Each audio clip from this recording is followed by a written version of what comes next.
What's going on, everybody? Welcome to On Screen Live. My name is Andrew Jupin, and well, this is the show for Wednesday, if you can even believe it, October 11th, the year of our Lord 2023. Happy Wednesday, of course. Happy Hump Day. Some of you people like to say, some of you freaks out there using Hump Day still. This is indeed a middle of the week broadcast. Very rare appearance here. I got some birthdays to get to, of course. First up, a big happy 70th birthday to character actor David Morse. You know him from a ton of stuff. I know him, of course, from The Langoliers, a shitty movie near and dear to my heart. Someone who's no stranger to shitty movies, Joan Cusack, the legend herself, turned 61 today. The second best MST3K host of all time, Michael J. Nelson, turns 59. Happy birthday to Mike Nelson. Once a Boondock Saint, always a Boondock Saint. Sean Patrick Flannery. Gotta say, pretty remarkable picture there for Sean Patrick Flannery. Let's see. Harriet the Spy herself and Buffy's fake sister, Michelle Trachtenberg. She turns 38. And hip-hop sensation Cardi B celebrates the big 3-0. So happy birthday to all those folks. Well, let's get down to it, folks. We got a lot of stuff to get through today. I'm going to bring in two of my best buds to talk about a bunch of movies we've been seeing over the past few days. First up, I'm loving this. I'm going to have to ask him if it's a shacket or if it's just a shirt or maybe a jacket. I'm guessing shacket, though. Eric Siska. It's actually just a flannel shirt. Wow, it's looking good, though, dude. I like that pattern. I think you could function as a shacket, right? Yeah, it's like a thicker flannel? Yeah. Yeah, you'd be good. You could tell someone that it was a shacket and it would be totally fine. This is a thick boy, shirt and all. The shirt's thick. Boy wearing the shirt's thick. Oh, yes. Dense as well. Speaking of thick, he's about as thick as they come, Chris Cabin. Then you fold the kale into the tomato sauce with the crushed pepper. It finally happened. He ran out of film books. You ran out of fucking film books. What did I do? I'm trying to make dinner here, guys. It's late. Oh, it is late. I see. And I'm doing, like all politicians, or I guess politicians like 5 years ago, I'm doing all my streams from my kitchen. Of course. Just like AOC and Elizabeth Warren, I'm doing it straight from the kitchen. Because you're a person of the people, dude, and everybody's got a kitchen. I suppose that's true. So let's get into it. We got a lot to cover today. The box office. Oh, there's one big goose egg in there we'll talk about in just a few short minutes, but let's do the numbers. This is highest gross.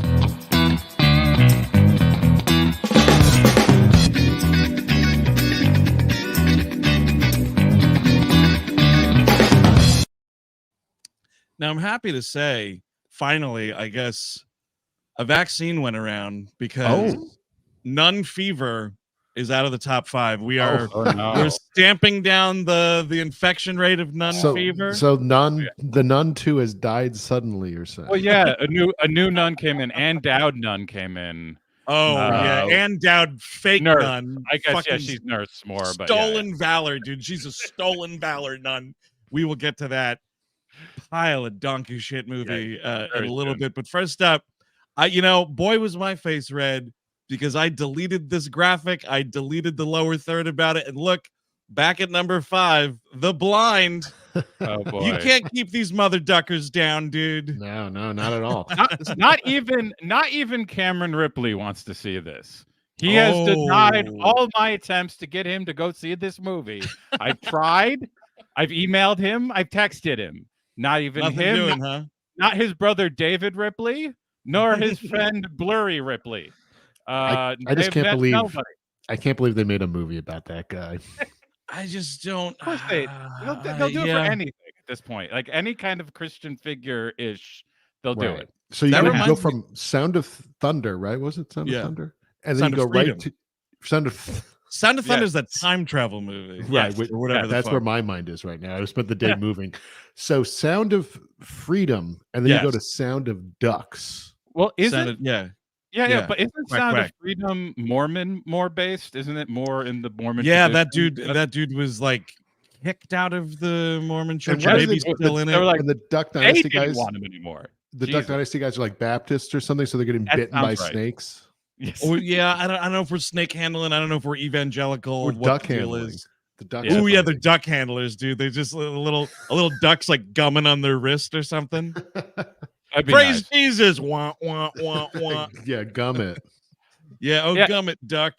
If it was more like a Rob Schneider comedy from the early aughts, I'd be Rob much Schneider happier. stars in The Duck, dude. Yes, and do it about rather than The Blind. Make it that get Rob Schneider some work.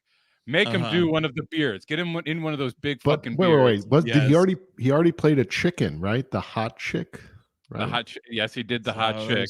He was a lady though. That wasn't He was a chicken. bird. He turned into a chicken. There was no feathers. I wish that's what that movie was about. Yeah. Anyway, so The Blind, week 2, $3.1 million. Congratulations to Phil Robertson and his huge family of weirdos. What do you got here? Coming in at number 4, Still Happy, the creator. I do want to see it. I'm in no rush right now. You saw it? I wow. saw it. Oh. And you know what? It's really well directed. That's the end of my statement. There you go. Mhm. There you go. It's a movie with John David Washington in it, so you can only give it so much praise. I don't mind him as like I like. No, him I don't either. I'm just busting his chops. I like him in Tenet. I think he's okay here.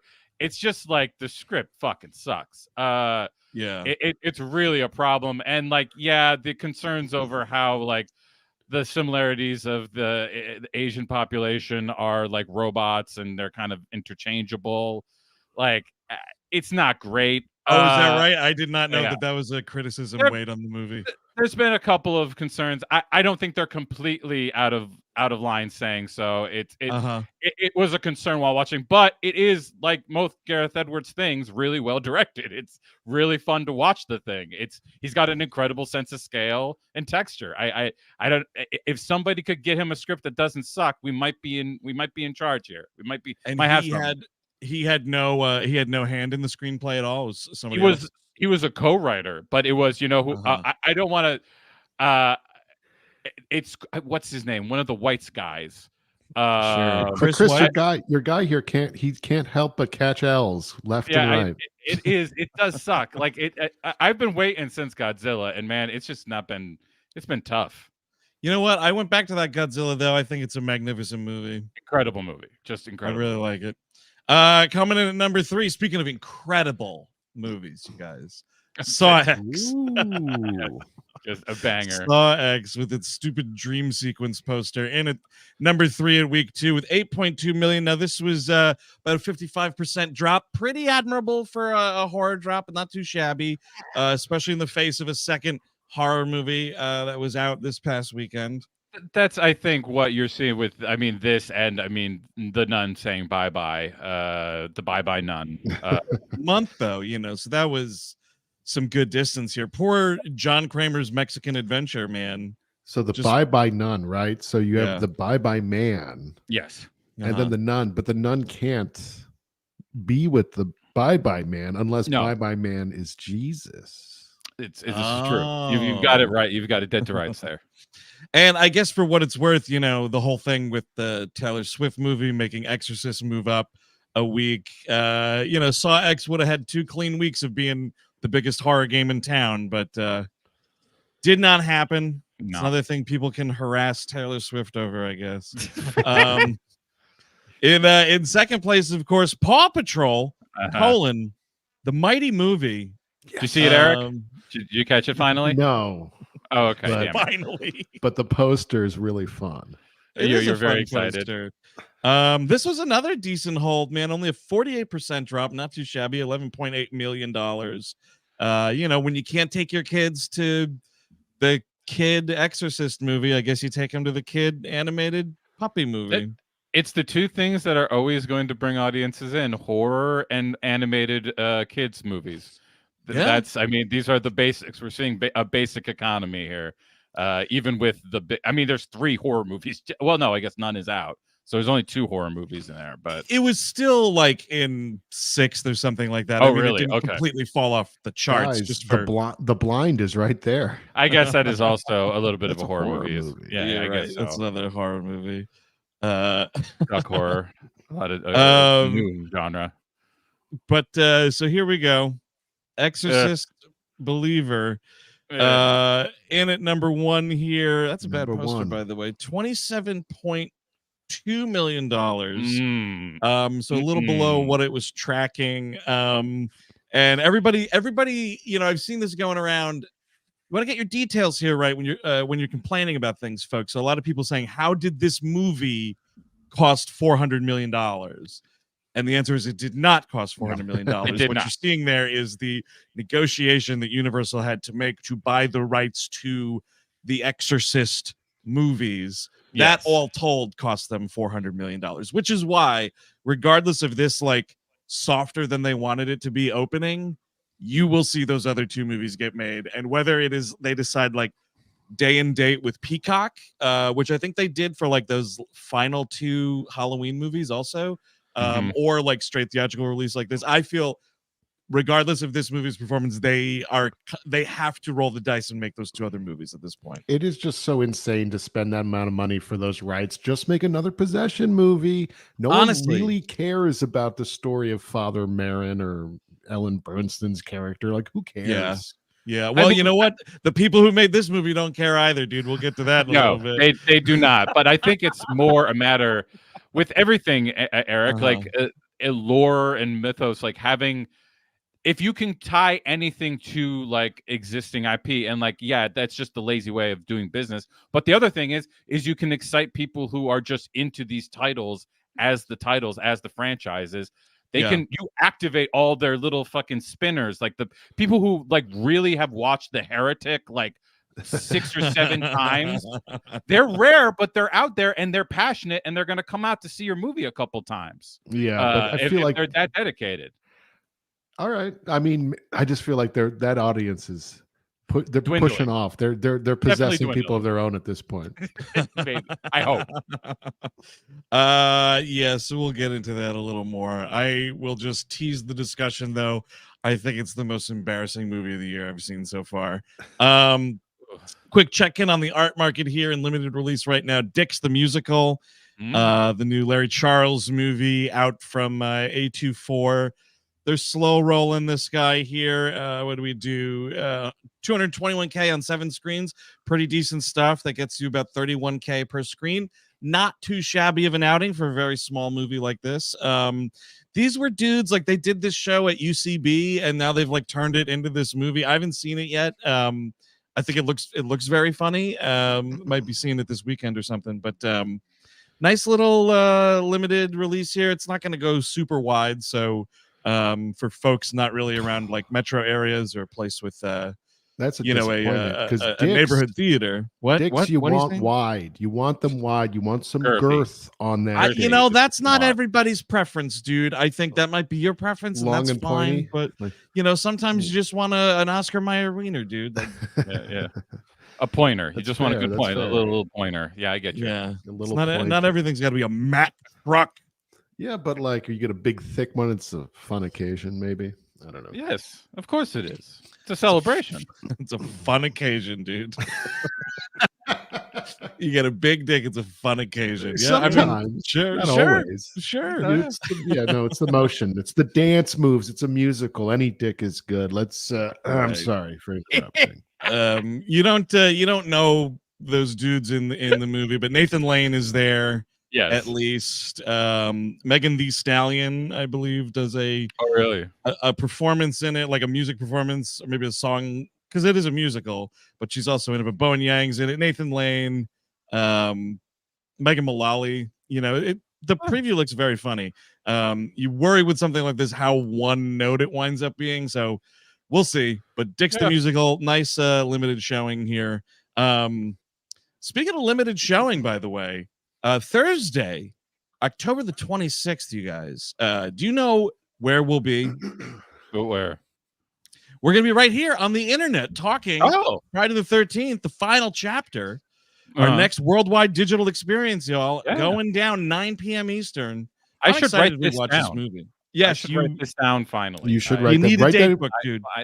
Write it in one of your books you read from. No, I'll just write it underneath my rug like I always do. No, this is very exciting. I'm excited to rewatch 4. It's been a minute for 4 for me, and I love the franchise. Jason is a good boy. He is. It's my favorite horror franchise, man. It's the franchise that turned me on to horror. One of these days we'll get around to talking about part 6 in some capacity, because that's the one that did it for me. I love 6. Yeah, but this is a great ass movie. Corey Feldman, of course, Crispin Glover. A nerd gets murdered while sadly watching vintage pornography, like silent pornography.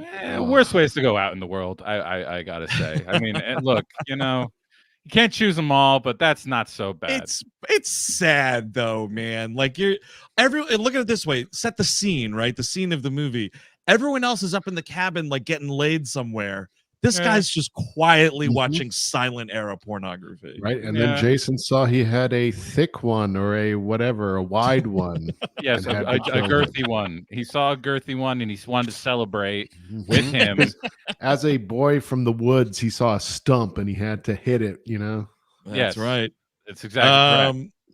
Anyway, so this is going down Thursday, October 26th, 9 p.m. Eastern. Moment.co/We Hate Movies for tickets. Or you can go to our website and find the same ticketing information there. We will say if you can't make it the night of the show, it is streaming on replay for 7 days after that, so you can pick it up anytime during that period. Yes, sir. And hey, speaking of cool things, gonna plug it once again. Ad-free We Hate Movies, everybody. Yep. You know it, you love it. $8 tier and up, you can get all of our We Hate Movies Prime shows commercial free, interruption free. It's just us flapping gums top to bottom. That's front right. to back. Yes. All tangents. All tangents. There we go. All right, so that's some plugs. You got to plug stuff. And, other people love plugging stuff too, because that is the only way you spread the word about the movies you're trying to put out. And we try to keep track of those as much as possible, especially because January, I saw someone mention it in the chat, January, our worst of the previous year month will be in effect. So you never know. We got to keep on track of this stuff here. And one of the ways we do that is with a cleverly titled segment we like to call Trailer Segment.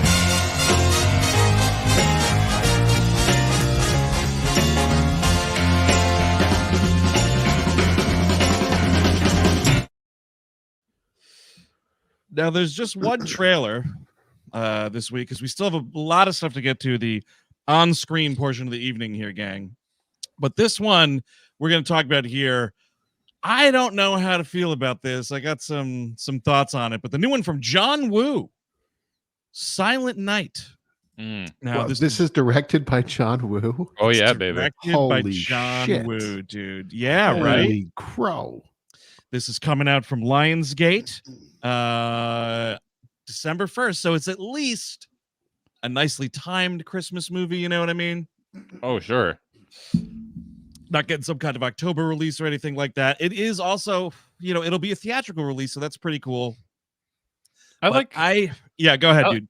I like this holiday action movie more than I like the recent trend of holiday horror movie, I will say. I'm much more of a fan of a big action explosion celebration, big spectacle, as compared to I've watched your Better Watch Outs. The Dave Harbour movie. Yeah, I mean it's that's Violent Night. Violent Night, excuse me. But I mean, there's a bunch of it. Violent Night is supposed to split the difference. It's kind of actiony, but gratuitous death. But what I like about this is I have seen this trailer, and I will say what I like about it is it's just that Lethal Weapon, Shane Black energy of we're doing a lot of crazy shit on Christmas. Yeah, I think you're totally right, dude. And I will say the only thing that's a massive question mark is this gimmick that the film has here. We've literally already had a film like this this year. I guess this movie, though, is going to give it a little more of a justification. It still is probably stupid, though. So this is the trailer for Silent Night, John Woo's Silent Night here. We're going to start this trailer in 3, 2, 1, go. Well, Carol of the Bells, right? You got to do it. You got to do it. So Joel Kinnaman with a Christmas jingle bell on his neck. I have not seen this trailer yet, so I'm excited. Okay. So like boy. you see his family gets gunned down, you see. Boy. Oh no. It actually, that kind of looked like the front yard drive-by from Boys in the Hood, is it? Or Menace to Society. Yeah. So this is not a remake of The Red Balloon. Okay, that's interesting to know. That was my first thought when I saw that. I'm mistaken. He's been like shot in the throat, you see. Yeah. And he can't talk, you see. Oh no. Oh, dude. I don't know about that. What a silent night. I think that's the idea, dude. That's the idea. Oh, yes, kill them all on the calendar. That's a Simpsons joke, but it's kind of great. You know what? I could do with Joel Kinnaman doing something good. Finally, it's been nice. A while. It's been a minute, has it not? Yeah, it's been a little while. And I gotta say, like, you could totally see Liam Neeson doing a stupid concept action movie like this too. Oh, definitely, yeah. But I think it's time for a new generation. I think Kinnaman. That's what I was just gonna say. Yeah, yeah. I think Kinnaman's a good replacement for. If we're not gonna do Scott Adkins like we should, I think Kinnaman's a fine idea. I agree. This looks but fun. I don't think Scott Adkins would be like, he doesn't deserve Liam Neeson level kind of entertaining crime movies. Scott Adkins deserves action movies, and I think we're talking a little bit of a difference. I would take either one with him at this point to get him like in front of something. That's what I want. Right. Oh, I mean, you know, another plus for this, it looks incredibly violent. It does. This is a hard R. It looks a little bit like a lot of digital blood, but whatever. Yeah, that's just the way of the world these days, Chris, unfortunately. True. But that's, you know. Oh, that's pretty cool. I don't know. See it. I'm actually excited now because when I've heard mention of this movie and I was like, oh great, another guy's becoming Santa Claus or something. Oh, I thought he was going to be a Santa Claus. No, that's the David Harbour movie, and you should avoid that as if it were the plague. This I just like. The last John Woo movie was like a fucking Netflix movie, and it sucked. Like I don't know. What was that? I did not even. I don't even think I was aware he had a Netflix movie. Manhunt, I think it's called. Okay. It has the little white dove on the cover, I think. Oh, that's pathetic. 2017. You're right. This is crazy. I didn't even hear this was made. Yeah, it came out on Netflix unceremoniously. Surprised. It's fine. It's John Woo, so it's not like terrible to watch, but like it's just who cares? It's very like immediately evaporates from your memory. Yeah. So you know, I don't know. We'll see. We will see. You know, I'll take it. We gotta support stuff like that. Get that shit like living in the you know, living in the ecosystem of the box office for a few weeks. You know what I mean? Yeah. All right. Oh no. Here we go. David Gordon Green's The Exorcist Believer. Chris Cabin. Let's me and you get into it because Eric had a fucking brain in his head and stayed away. That's smart move, Eric. Just do not watch this until it comes out on some kind of street. Do not go near. Do not give them your money. I'm telling you this now. It'll be on Peacock. It will absolutely in like a month. No time whatsoever. It will be on there. It is this. I honestly don't know even where to start because it's so bad on every level. Like I don't have good things to say about this at all. I really don't. And I'll tell you, we're going to keep it spoiler free here, folks. Yes. So don't worry about that. But like, you know, there's like, you look at like the Halloween, what Gordon Green did with the Halloween franchise, right? And that's like,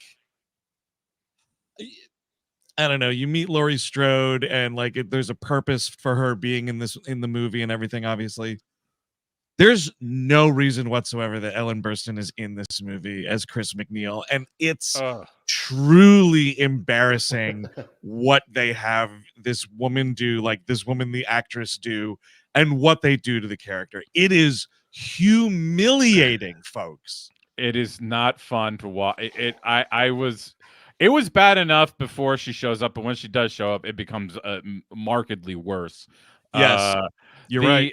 The problem, I think, is like I think David Gordon Green understood the mechanics of a slasher, the mechanics of something like Halloween. I think he understood what that needed and like how you build that story. Ghost stories are different. Ghost stories need different things. Like the movie starts essentially like Prisoners, but like oh my god, the Denny Villeneuve yeah, movie. it's Yeah, got a okay. very similar opening, and like I rewatched it recently. It's not a very good movie, but it does have tension, and like because you know where this is heading, there's no like when this happens, you're just get to it. Like Right. Yes. get to the fucking. I know they're gonna get possessed. Let's get to them possessed. And I think anybody who knew this story would know we have to get to that point as quickly as humanly possible because all this other shit is going to feel like detritus. It's going to sound like garbage. Like, and it does. You know, at this point, like, you know what everybody's there for. There's no way to surprise you in how that like presents itself, right? Like, obviously it's different things, but like it's kind of just the same thing, and it really drags ass through like something weird's happening with these girls, and you're like, oh do I know? So how long does it take till you get to the possession? I mean, Ellen Burstyn pops in like an hour into the movie, I would say, and the girls probably show up probably like what 40 minutes. I don't even know. There is a lot of like it takes a while. Yeah, you know, because there's a lot of table setting with what's table setting with what's his face from I'm gonna pull up IMDb here. I'm so terrible with names. I also just hate like the setup of like the single black father with who has to deal with the white parents of the other girl, and like the tensions wherein like, and you would think they would think ahead, like it doesn't have to be that simplified, it doesn't have to be that stereotypic. They go for the most basic bullshit you can think of when describing their differences and their dynamics. It's frustrating. It's like a bad Lifetime movie. Like those scenes, it feels really shitty. Leslie Odom Jr. is the dude. Yes. Sorry, I could not think of it. He was in Hamilton, among other things, of course. But you know, he's the father, and there's like so much shit with like before the daughter is born, and like that whole sequence, which kind of like about the pacing of the movie, that's kind of like the equivalent of like the Northern Iraq scene from the first movie. Right, yeah. So it's that long that you're farting around in Haiti, and then it's like 13 years later, and then it's like the movie sort of resets itself, and you're just waiting for something to happen. It's so boring. And the problem is, you know, the first movie, there takes a lot to get the setup too, but it's got like the vibes. It has the atmosphere to carry you through it. This movie just has none of that. It's a very like dull looking, unexcited looking movie, which I think it's funny because again, it looks almost exactly like a carbon copy of the world it created for Halloween. Yes. And I think again that speaks to your like he knows how to set up a suburban slasher kind of vibe. But what you need for a movie like this, I think if he took like some notes from like his earlier like indie films, it would have benefited this a lot more. You may have been able to hit some kind of vibe there if you use stuff from like All the Real Girls or something. Or George Washington. I mean, if there was like interpersonal stuff that would like wasn't directly anchored to the plot, but like it's all plot stuff, and like a lot of his sense of realism is what like paints this and Halloween, that gives him that grimy but like not too grimy, blasted out kind of look. Like something's dark and amiss here. Look for the suburb. I get the like movies like this, like he tries to, his sensibility is to bring like the ideas of like the bedroom being like and the house being alive because of this entity. He brings that into like the hospital and like things like that, and I'm like, that is an interesting idea when you're stoned in college or on paper, I suppose. But like, what's cool about these things is usually what's familiar, like what's a house, an apartment, like an interiors, like, and he doesn't do interiors very well. He like they're just supposed to be like places where people shuttle off to wherever they're going to go for the day usually, or like places where you hang out in the kitchen like Laurie Strode. But I felt like all of this, like he just doesn't know how to build atmosphere the way this kind of thing needs. He just It's all tension. He knows how to do tension. I don't think he knows how to do atmosphere, and I think those are two different things. Like as far as mood setting. And I said this in my Letterboxd review. Taking the Catholic Church out of an Exorcist movie, like an Exorcist franchise movie, is like taking space out of Star Trek. So wait, what is it then? So it is the snake biters, guys. Like, dude, there is footage of snake handling in this movie. I'm not even kidding you, because what they're doing, dude, is every religion has some kind of possession ritual, and so we're all gonna band together in this prayer circle potpourri shit of like all these different folks coming together from all these different factions, and like, man, is it stupid. It is this it is just such a wrong decision for this franchise. Not to say that like you can't do other possession movies differently. Of course you can. They've been made, they've been great. But like, if you're doing in world like an Exorcist movie, I'm sorry, the Catholic Church has to be in the driver's seat. $400 million for the rights to these movies, and you're leaving out your biggest baddie. Yeah. You're not using your greatest villain.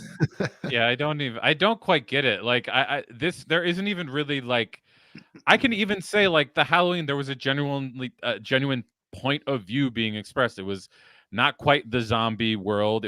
But it was like gruesome in the same way.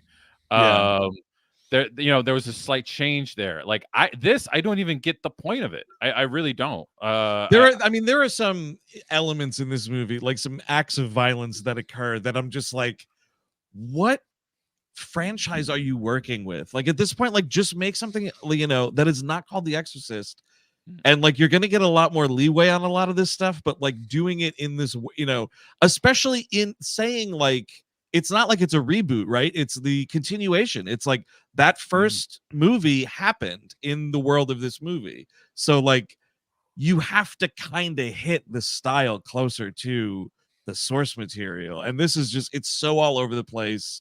Yeah, it's like Coexist, the bumper sticker, the movie. Yeah, it's not fun. That sounds lame. It is. It's pretty dull, dude, I have to say. And I was kind of bummed. So we'll see with two more movies getting made. We'll see. I doubt it will get better. I don't foresee that happening, but we'll see. Who knows? I don't know.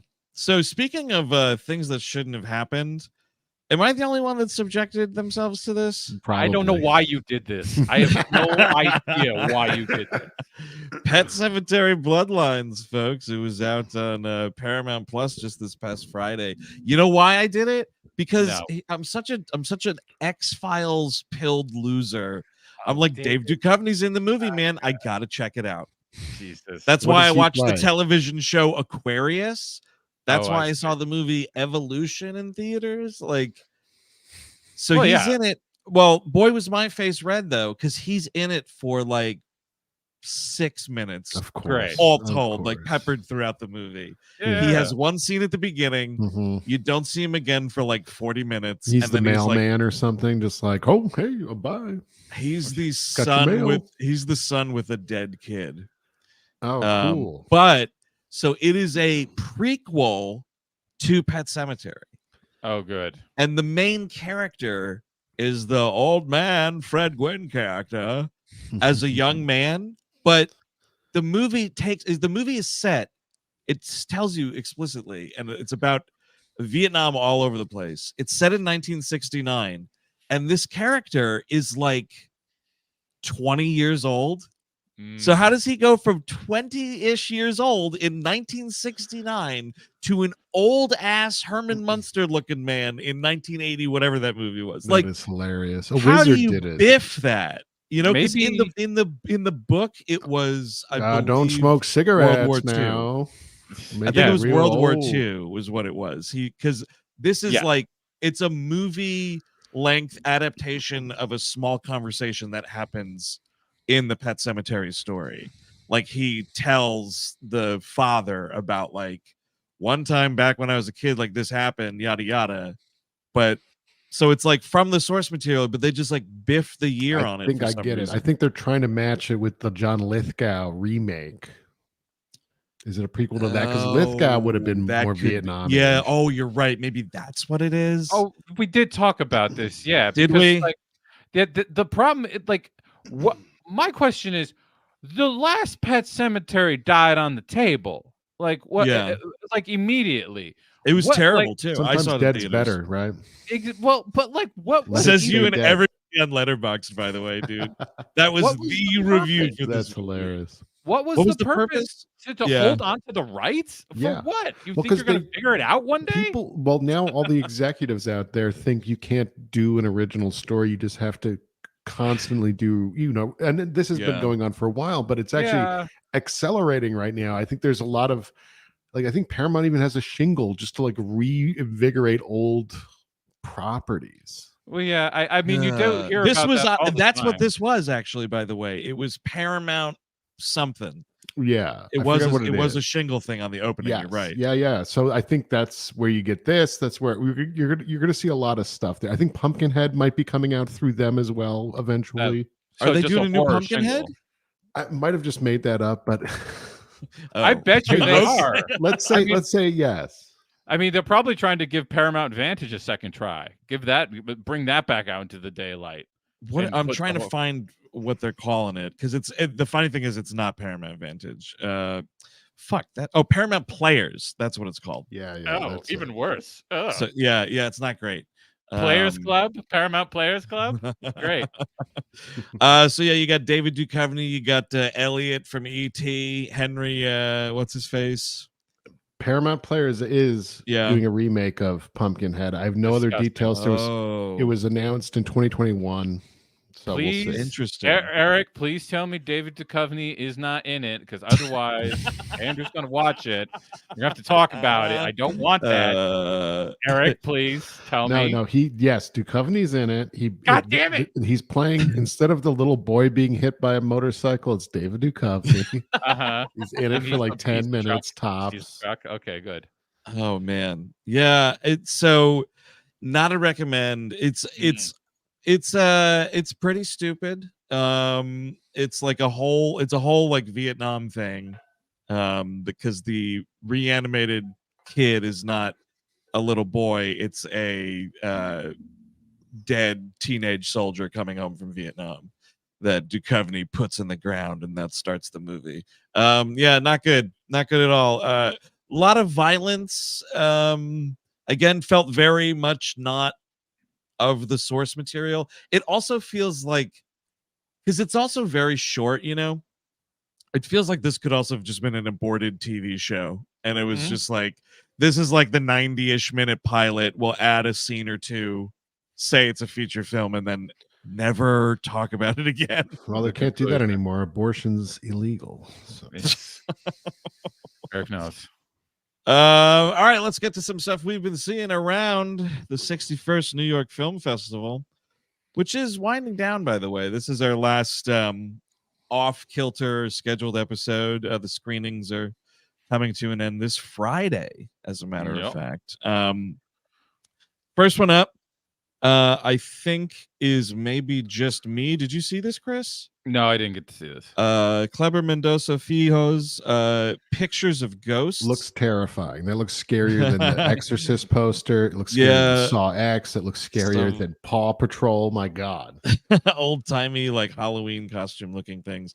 This is a doc that Grasshopper's putting out. I absolutely loved this. It's him going back to his hometown in Brazil, Recife, and going to like the apartment he grew up in, where he shot a lot of his like really early movies. And you see a lot of like comparisons from like home video footage to like the apartment appearing in movies and photographs and stuff.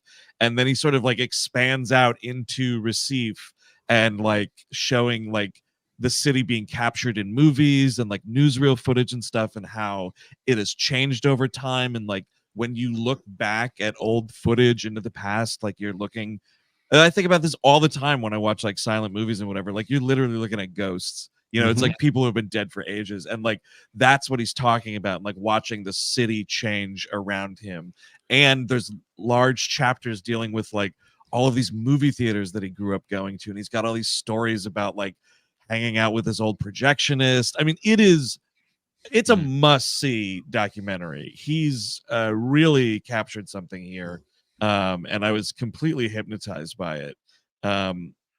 No date on when it's coming out, but look for this. Grasshopper's a cool company. They have good, very unique taste in movies. Fantastic. I just googled the title. I just googled the title of this movie, and I just got pictures of men in white sheets. Yeah. They're in all kinds of stuff. They're all kinds of dress up there, Eric.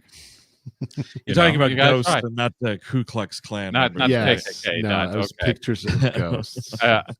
Until you do find out when this comes out, you should watch this guy's other movies. They are fucking amazing. Aquarius, Bacurau. Bacurau with Udo Kier. Oh yeah, great movie. And Neighboring Sounds is the one that got him a lot of attention right out the back. He's really makes some really phenomenal movies, and I was sad I had to miss this one. But yeah, great filmmaker. Yeah.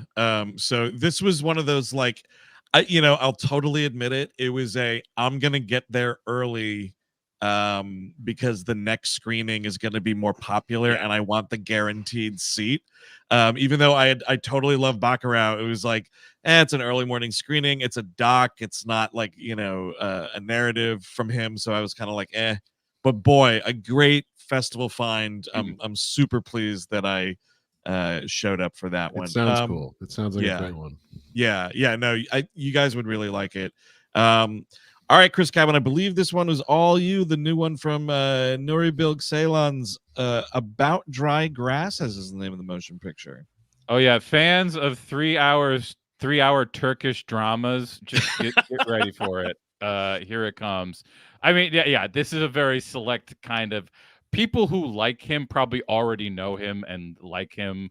And are aware that this is coming out. This is, he's been around since the early aughts, and he's been making our old Greg Taylor, who taught all of us. He actually turned me on to this guy originally.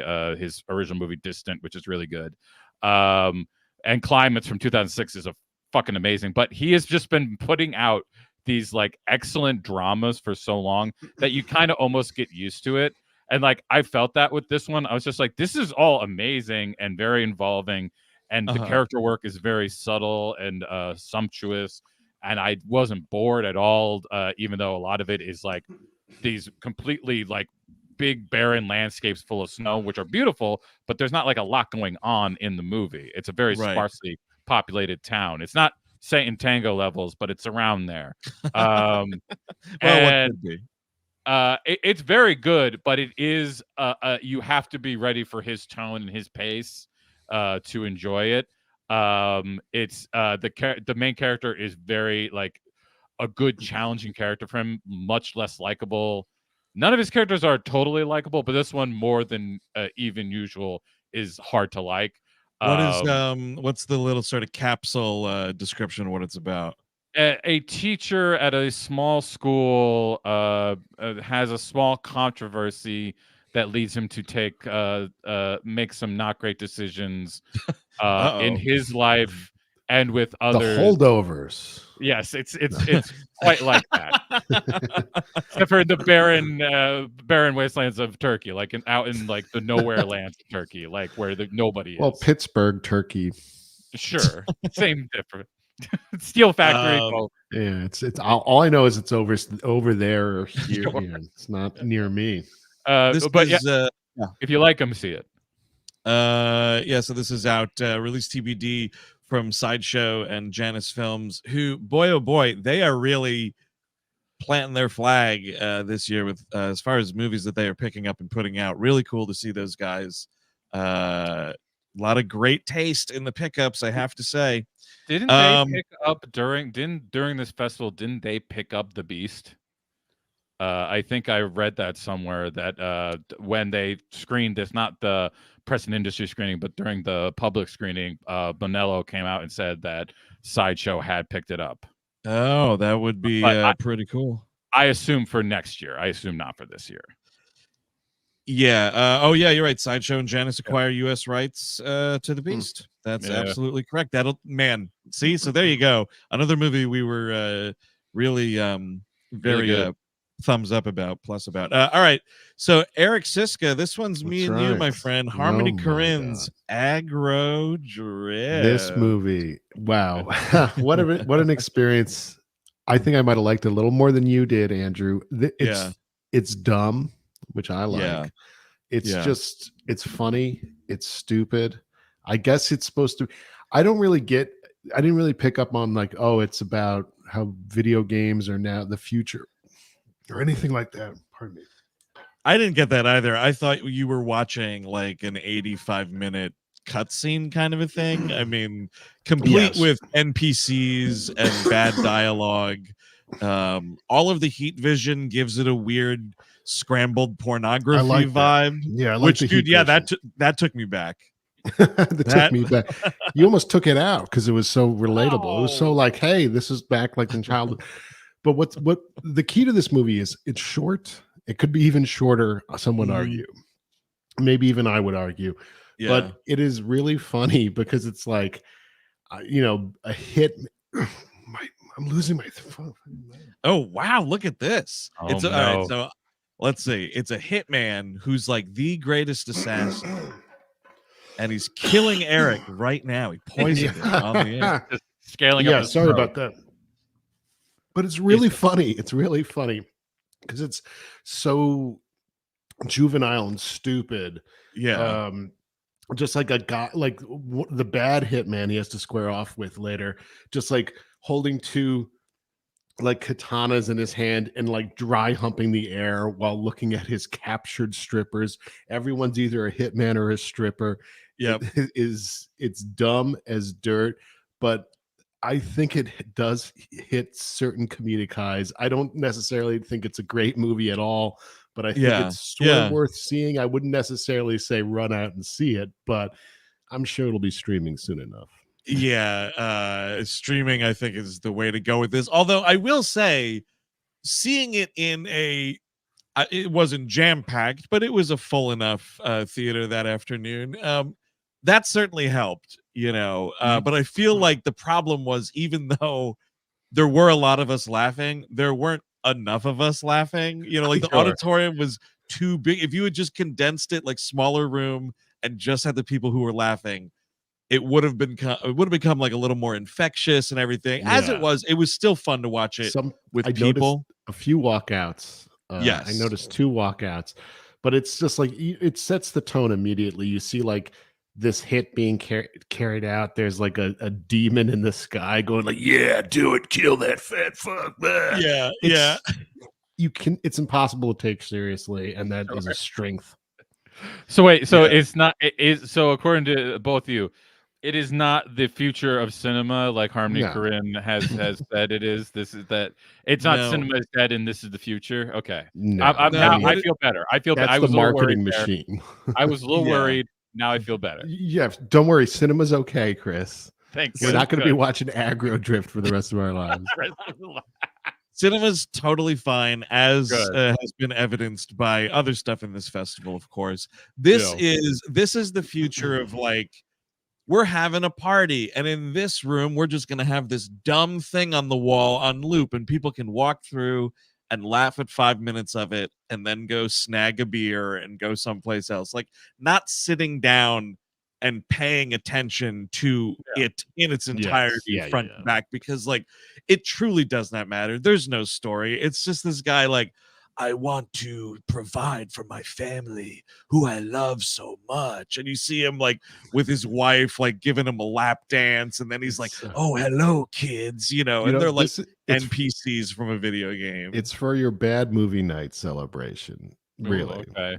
Yeah, I think one time, but then after that, it's just like on a wall as a projection. To walk in a gallery, because it is. Movie. I'm with Bilge, dude. Like, it's not a movie. When Harmony Korine said he didn't direct a movie or he didn't want to make a movie or whatever it was, and Bilge's review was like, well, congratulations, because you didn't. Like, it's true. It's kind of not a movie. It's just a fun little jaunt that if it were like 75 minutes, it's much more tolerable to kind of sit through all at once, I would say. Interesting. No word on distribution for that. Funny you say that. I have a thought actually about how I lost my voice in here. I've never been in this house at night. Oh no, dude! Are you getting strangled by a ghost? I think it might be some type of the Eric Colin believer happening. Disco believer, yeah. Oh shit! Well, it would make a pretty good horror movie, dude. If like on the air, you just got like grabbed by somebody, like pulled away. Cool? Like that. What was that Zoom horror movie that came out?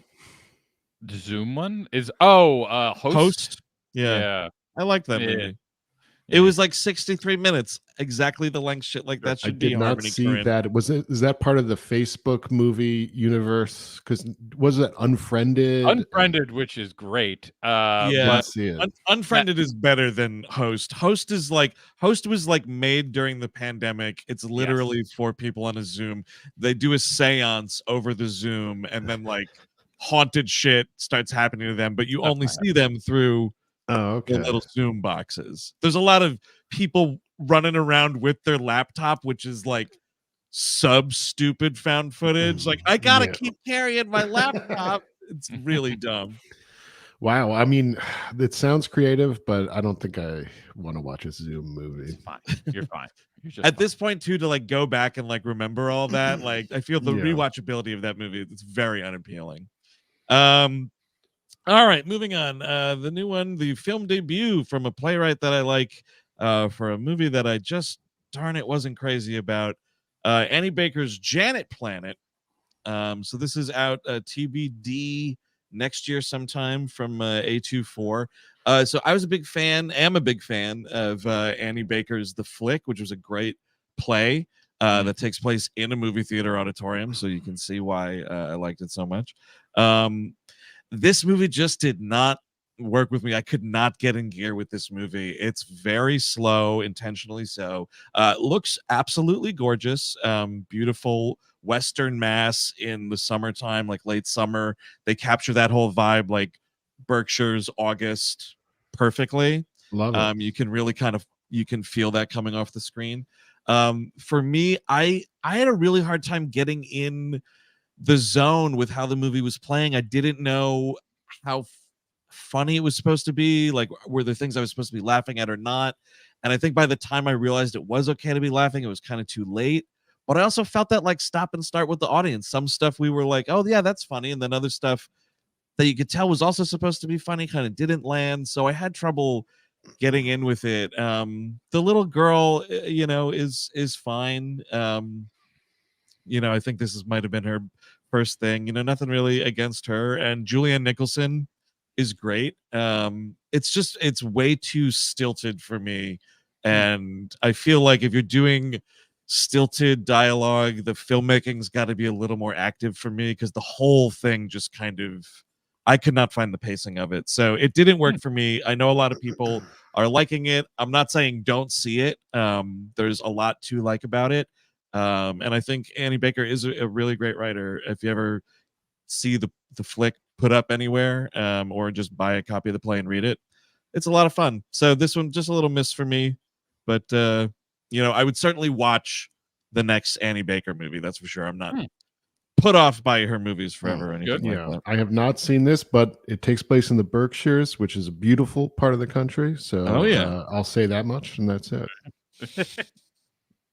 Thanks, dude. The Western Massachusetts Board of Tourism thanks you too for that. They're doing a bang up job out there in Western Massachusetts, I gotta say. It's beautiful. Professionals. Nothing but professionals. Here's a beautiful looking movie that Eric and I saw. Bradley Cooper's Maestro. There he is. There he is. The Maestro himself. This is a movie that people are loving. I'm not. I think the more I think about it, the less I like it. I feel part of the problem I feel with this movie is I don't feel the love of music in this movie. I feel like something like Tar had more of that. And this is like, you kind of barely get to know the world he's even working in. I think it's Bradley Cooper's just having an excuse to, say shit in a funny voice. And he's good in the movie. Carey Mulligan's even better. Yes. But it just feels fragmented. It feels very much, your leading star shouldn't have directed the movie as well, in my opinion. Yep, absolutely. Like, I think it should have been one or the other, like direct this movie and have someone else. Or you know what? I think you did a hell of a job with the performance. Have someone else direct you doing Leonard Bernstein. Carey Mulligan, amazing in the movie. I agree. I think what you're talking about, dude, it's interesting because I think it's a negative byproduct of how I think Cooper tried to bypass some biopic music, especially musician movie tropes, right? So like, yeah, they're not ever very specific as to what he's working on, right? They don't call it out It's sort very of openly. Scenes of him like listing his accomplishments instead of really feeling passionate about it. It feels like he's just passionate about himself, and maybe that's what we're trying Yeah. to get at. I think it also could have benefited from being just drop me in a time and place. Stop jumping around. Like the first 30, 40 minutes is in black and white, and we're talking like we're in the movies, see, because it's the past, okay? We talk like this. And it just kind of makes it unrelatable for me. Yeah. I mean, maybe people were going, hey, yeah, okay, Toots, Dane. Mhm. Yeah, I mean there is a significant shift when it gets into the late 60s and onward, of course. It's better. It gets better there. It does. That's the stuff I like more, honestly. I agree with that. Yeah, it's weird because they talk about a lot of his stuff. You're right. Like you never see him making that music TV show that he had that was so popular, right? They just talk about it a lot. And it also it bypasses things like lower third locations and years, so it doesn't mark anything. You have to keep up by recognizing like clothing and projects that they're talking about and things like that. So while that's kind of admirable because it's sort of chipping away at some of those things you've seen in so many of these movies a million times, you also kind of, unless you know this dude's life backward and forward, you kind of get lost a little bit. Yes, exactly. Because I'm not that familiar with everything I was interested to kind of get a sense of. I feel like I'm just as where I was when I put this on, or when I went to the theater. Yeah, no, I think you're totally right. Like because it doesn't take a breath for any of these things. It's got to like get on to the next period in his life, the next thing that he was working on that you'll sort of see talked about, but not really. And I know, I guess it's more about the man and his family and stuff, and that's a good angle too. It just seems to not commit to anything. And I know some people love it. I give it a solid 3. I think the performances are good. I'm not trying to outright pan it, but it just kind of didn't really work for me. It didn't really land altogether for me. Yeah. Someone asks, chat, the transatlantic accent thing. Yes, that's what they're doing. That's what we're talking about. They're doing it for the first like 40 minutes or whatever is just that. No, mother, they didn't give me a chaser, etc. So this is out, limited theatrical release on 11/22, right in time for Thanksgiving, which is appropriate. There's a scene with the Macy's Thanksgiving Day Parade in it. Great scene, actually. The thing is, there are moments of like really good parts of this movie. That's why it's kind of disappointing that it didn't stick the landing. Yep, I completely agree. And then 12/20 from Netflix. I will say, I don't know how many theaters are going to get to play Maestro, but if you have interest in this movie and you see that it's playing near you at Thanksgiving time, take advantage of that. What you do get to hear in the movie of the music is incredibly mixed. We were pretty close to the front row. We were in like the second row, really getting blown away. So get a good theatrical presentation for that if you can. Otherwise, turn your TV up really loud because there's a lot of cool stuff to hear. All right, and then let's see. The final one. My goodness gracious, we're already at the end of the evening.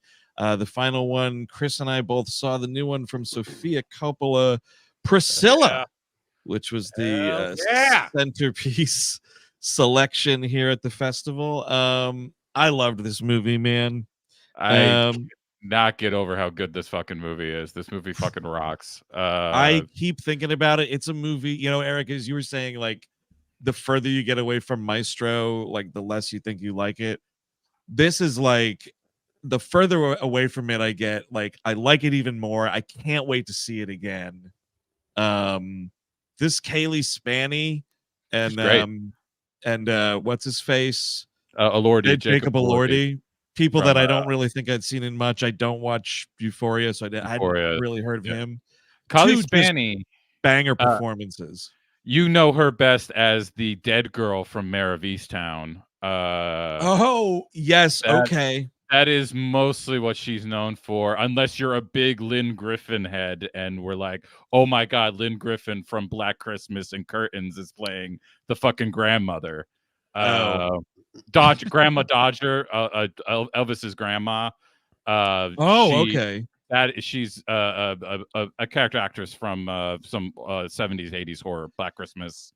Oh, Curtains. really? Oh, that's interesting. Oh, she was Brew. great. Pam and Strange Brew. But I mean, I'm saying that, but like, there's nobody else in this movie. It's them. It's Elordi and Spanny, and that it is the whole show. And I think that speaks both to like this even more reserved tone that Coppola has been working on here. Like, there's a lot of connections to Marie Antoinette, both the movie and the character in the story and in the script. But I think even more that like it's a worsening in a way, like, because all the interiors in Marie Antoinette are so designed and beautiful, and like it's the time of that. I mean, it's the age of that stuff. But in this, it's all muted. Everything is dark. Curtains are drawn, and light is kept away from her because she is being asked to believe a reality that only he shapes. And it frames that as the perspective so beautifully, and the performances add to that perspective and like move it into different realms of, actual violence, imagined violence, imagined like hopelessness towards the end versus actual like hope. I just think she's working with a lot of stuff here. I think she's been I don't anything but really like any Sofia Coppola movie. I really like them all, or I love them. And this, I was happy to find out that it's still the case with this one. It's amazing that she is able to take like, the storybook, the famous sweeping Graceland, and successfully turn it into like a prison, like a tiny box prison. Like, it's crazy. I'll also say, don't be surprised if you see a certain Mr. Quentin Tarantino say it's his favorite movie of the year. There's quite a lot of that. Her feet are all over this movie. Don't worry about it. No, it's great. And dude, Eric, how about this, dude? Purchase Pride, Dan Deacon's song on the soundtrack. Wow. Yeah, because she's doing it's not the full Marie Antoinette where every piece of music is anachronistic, but it's like a mix of the two. There is period music in it. Not a ton of Elvis music. Really? Am I remembering that right, Chris? Oh, very, very. It might be none. There might not be any at all. I can't remember. They talk about Elvis songs. Yeah, I'm trying to remember the Colonel now. On the phone. You never see the Colonel. He only talks to the Colonel on the phone. That's a smart move. So do you think this would be a good pairing? Let's say you're doing a double feature with the Baz Luhrmann Elvis. Do you think that they're like the exact opposites? I figured. That's essentially I mean, it might be interesting to look at it from that point of view. Like, it's Baz Luhrmann did the maximalist, like, public version of it. This is like the version that literally nobody want. Like, I mean, the family didn't want it to come out. I mean, so Elvis is like a fucking monster in the movie. Like, he's not a cool dude. But I will say, man, miserable personal prison aside, does it not look at least kind of fun to be hanging out with Elvis and his buddies? That'll be a no for me, but yes, I at least understand why someone would want that. Sure. Like, it's just like your buddy's sweet grandmother's constantly just making you fried chicken. You're drinking beers, shooting red stripe bottles off a fence, Yeah, and it's good. It's traveling the world because at the same time, like, your buddy is also Elvis, and you just go with him everywhere. Drunk Elvis plus gun does not give me any kind of comfort. I'll be honest on that one. Sure, that's fair. But I do see where, I mean, the red stripe and the fried chicken sound good. I will say that. That's pretty good. Yeah, this is out wide from A24 on 11/3. You bet your bippy this will be in the end of year awards conversation and all that stuff. So I'm glad that they're putting it out super wide. I think there's a lot of interest in this movie. I mean, obviously, just from like a Elvis and Priscilla Presley fan base that is, certainly there. Just know though, like if your parents are talking about going to that movie or whatever, I mean, it is not, it is it's realistic. So it's not cushioning up to Elvis, it's not trying to kiss his ass. They might be a little and angry. It's very different from the Baz Luhrmann movie. They might be a little angry. It's okay. Yeah. They'll be fine. They'll get over it. But yeah, they might be a little don't angry. Go into it looking for Elvis-tainment, because that's not what's going on. The only thing of real Elvis lore that they really put a button on that I really do appreciate is the bacon looks phenomenal. Oh, in this dude, movie, yep. And he's eating a lot of it. He was a big bacon. What was that? It was bacon and peanut butter. And, yes, and he does eat one. Yeah, he eats one in the movie for sure. It looks great. It looks fantastic. There's a lot of eating in bed in that movie, and I'm not a fan of eating in bed, man. And like, there's Elvis, this thick bacon and peanut butter and banana sandwich, and I'm like, you're getting grease everywhere, Elvis. Like, this is your bed, dude. Yeah. Come on, Elvis. He could just throw out the sheets and buy new ones because he doesn't. Yeah. Nothing matters. I'm Elvis. No, that's true. That's what made him the king. Is that he could get over such things. He'll sleep with the bacon grease. Because he's like so pilled out throughout the whole movie too. Like, there's a lot of like Elvis waking up at 4 o'clock in the afternoon. Like, it's wild shit. But it's also one of the absolute best movies of the year. Yep. No doubt about it. But that is going to do it, folks, for the vast majority of our New York Film Festival coverage. The next episode of On Screen Live will be back Monday, noon Eastern, our regularly scheduled time. Hopefully with some thoughts on Ferrari. It's an early morning screening, so we'll see what happens. But looking forward to hopefully covering it.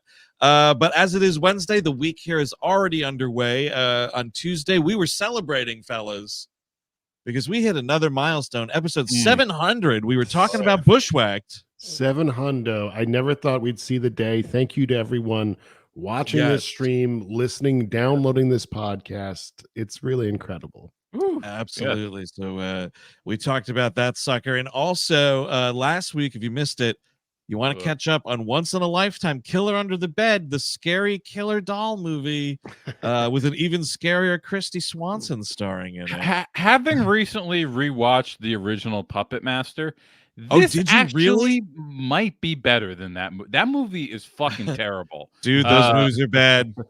The first one, I was just shocked at how little of it has to do with the puppets.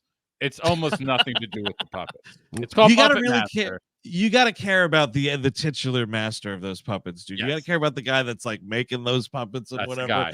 I don't have time for that. I really don't. Why Doll Man is the superior picture. Yeah, I've been saying it. I think many people are saying it. Stuart Gordon's all the king of them all, I would say. Oh, that's a freaky movie. That one actually kind of freaks me out. Yeah. So anyway, speaking of getting freaked out, tomorrow, today's Wednesday, tomorrow's Thursday. That means We Love Movies dropping on the Patreon, all about the good Exorcist movie, the great Exorcist movie. The first one, the only one that should have been made, in my opinion. That's I know 3 is pretty good too, but that should have just been a movie called Legion, and that's the end of it. Yes. Drop the Exorcist shit. That'd be from fine. it. That'd be absolutely fine. So that's coming out. That was a lot of fun. That's a big boy. That's that one goes longer than the movie by about 15 minutes or so, I think. But that's out tomorrow on patreon.com/we8movies. And then Friday, we're closing out the week with some more Halloween fun on Animation Damnation. We're finally getting around to South Park, talking about Korine's groovy pirate ghost, whatever the fuck, whatever that episode. I got most of it. Spectacular, special, I don't remember. But Korine comes to South Park to play a show on Halloween. We're digging up Kyle's grandmother. Kenny as Ed 209, as you can see here in the picture, which I love. We just had to do the Korine episode because we're such huge fans. And if you're new to the show, we also did a Korine cast where we reviewed track by track of Follow the Leader, and that is somewhere on the $8 level on Patreon. And I feel like we got to keep saying it to sort of like get it, into existence, like will it to be, right? 2024. We are doing the Limp Biz cast. Yes. The long promised follow-up. If people start getting into that Korine cast again, telling all their friends about it, then Limp Biz Cat will Bizcast. Yes, will be a reality. We're doing that because we can't figure out how to do it with a significant other, which will be the record we are doing. It will be the record. And you know what I found on my computer? What's that? In the Korncast, I made a mashup of the Korn vocals over our theme. Yes, I found I had done one for Limp Bizkit. For Limp Bizkit, yes, from Significant Other. So good. Ooh, there you go, dude. Did the work already. You already got the work done. Isn't that nice? You see something like, oh, me from years ago helped me from maybe if we do this. Oh, thank you, Pat. Me. Speaking of thank yous, by the way, I forgot to just say hi to our folks at home, but of course, Bjornar Brummelbass, Matt Klaus, thanks for tuning in. Tio Batio, Bucyrus, our buddy Bucyrus, Terrence Wiggins, Nick B, Greg Bufato, thanks for tuning in this evening. But we're going to take off. That is it. Remember, On Screen Live back to its regularly scheduled time Monday, noon Eastern. I don't know what we'll be talking about. We'll have to find some stuff. Maybe, you know what? Maybe it's been a while. We've done a secret movie, Eric. Find some dog shit. Oh, yeah. You know, so we'll have Plenty to see. Out there. Oh, there certainly is, Chris Cabin. But until then, folks, thanks for tuning in. Have a good night. Have a good week. We'll see you next time. I've been Andrew Jupin. Eric Siska. Chris Cabin. Take it easy, everybody. Bye-bye.